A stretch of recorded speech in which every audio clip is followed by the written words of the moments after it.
Верата на еден стотник.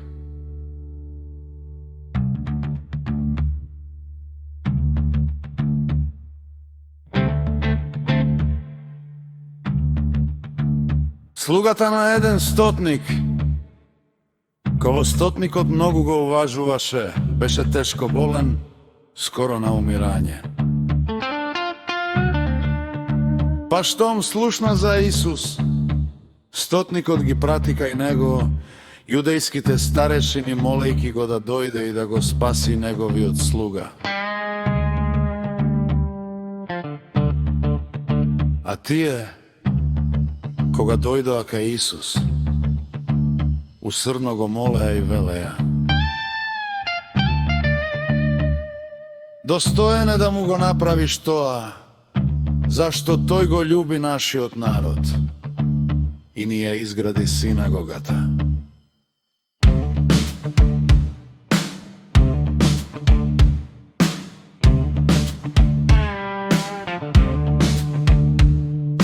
Исус тргна со нив, а кога беа веќе недалеку од куќата, стотникот прати пријатели кај него за да му кажат: Господине, труди се, зашто не сум достоен да влезеш под мојот покрив. Затоа и себе си не се сметав достоен да дојдам кај тебе. Туку кажи само збори, мојот слуга ќе оздрави, зашто и јас сум човек поставен под власт, а имам и подчинети војници.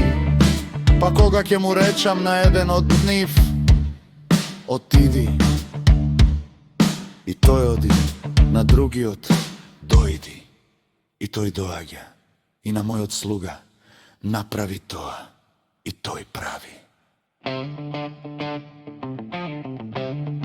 Штом го слушна тоа Исус, се восхити и кога се заврте кон народот што врвеше по него, рече: ви велам, ниту во Израел не најдов толкава вера.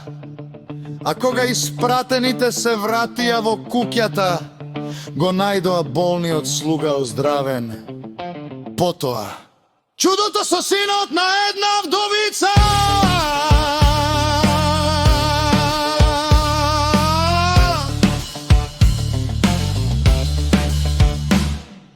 Потоа отиде во еден град наречен Наин,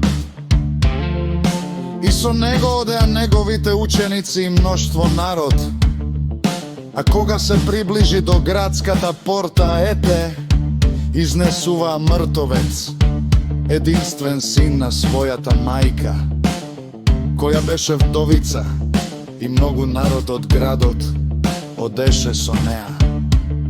Кога Господ ја виде, се сожали на неа, па и рече: не плачи. И пристапувајки се допре до носилото, а носачите застанаа, па рече: момче, тебе ти велам, стани!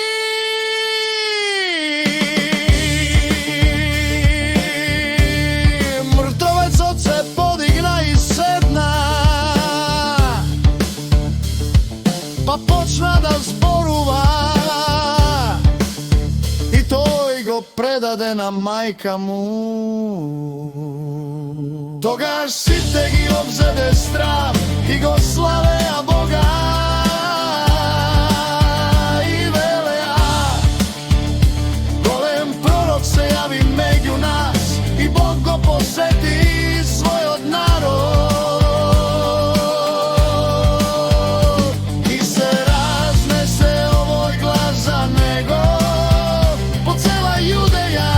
По целата околина, слава на Исус Христос.